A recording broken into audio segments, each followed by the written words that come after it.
Hello વિદ્યાર્થી મિત્રો, આજના વિડીયોમાં આપણે ધોરણ 6 ગણિતની જે સ્વાધ્યાય પોથી છે ભાગ 1 એમાં ચેપ્ટર 2 પૂર્ણ સંખ્યાનું સોલ્યુશન સંપૂર્ણ જોઈ રહ્યા છીએ આપણે.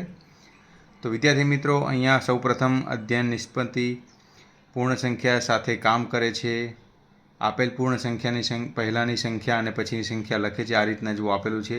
વિષય વસ્તુના મુદ્દા, પૂર્ણ સંખ્યાઓ અને પૂર્વજ્ઞાન. તમને શેનું પૂર્વજ્ઞાન હોવું જોઈએ? તો પૂર્ણ સંખ્યા અને તેની સંખ્યા રેખા. એ થઈ ગયું, એ જોઈ લીધું. પછી આપણે પ્રશ્નના જવાબ જોઈએ. પ્રશ્ન 1, યોગ્ય વિકલ્પ પસંદ કરો. 1, 38 અને 68 વચ્ચે કેટલી પૂર્ણ સંખ્યાઓ આવે? તો જવાબ સી આવશે, 29. 2 નંબર, 999ની તરત આગળ અને તરત પાછળની સંખ્યાઓના ગુણાકાર કેટલા થાય? તો કેટલો થશે? બી ઓપ્શન આવશે, 98,000. પછી 3, શૂન્ય સિવાયની કોઈ પણ પૂર્ણ સંખ્યા અને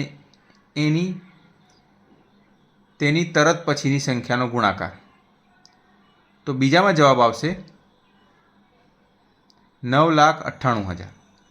3 છે, શૂન્ય સિવાયની કોઈ પણ પૂર્ણ સંખ્યા અને તેની તરત પછીની સંખ્યાનો ગુણાકાર. તો બી જવાબ આવશે, બેકી સંખ્યા. 4 છે, 25માં એક પૂર્ણ સંખ્યા ઉમેરતા મળતી સંખ્યામાંથી તે જ પૂર્ણ સંખ્યા બાદ કરતાં મળતી સંખ્યા કઈ હશે? તો જવાબ આવશે ચોથામાં, બી ઓપ્શન 25. 5 નંબર, 58 અને 80 વચ્ચે કેટલી બેકી સંખ્યાઓ મળે? તો જવાબ આવશે એ, 10. બીજો પ્રશ્ન, નીચે આપેલ વિધાન ખરું છે કે ખોટું તે બોક્સમાં દર્શાવો. તો પહેલો છે, દરેક પૂર્ણ સંખ્યાની પૂર્વે અન્ય પૂર્ણ સંખ્યા હોય જ છે. ખોટું આવશે. 7 નંબર, દરેક પૂર્ણ સંખ્યાની પછી અન્ય પૂર્ણ સંખ્યા હોય જ છે. તો એ સાચું. 8 નંબર, કોઈ પણ બે ક્રમિક પ્રાકૃતિક સંખ્યાઓ વચ્ચે એક પ્રાકૃતિક સંખ્યા હોય છે. આ ખોટું આવશે.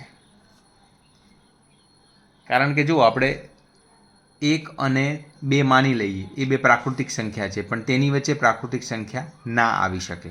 બરાબર? ના જ આવે એકચ્યુઅલી. ચલો, એ રીતના જ સમજી શકાય. પ્રશ્ન 3, જવાબ આપો. 11,232 થી 11,247ની વચ્ચે આવતી પૂર્ણ સંખ્યાઓ લખો. તો 11,233, 11,234, 11,235, 11,236, 11,237, 11,238, 11,239, 11,240, 11,241, 11,242, 11,243, 11,244, 11,245 અને 11,246. આ બધી સંખ્યાઓ પૂર્ણ સંખ્યા આના વચ્ચે આવશે. 10મો નંબર,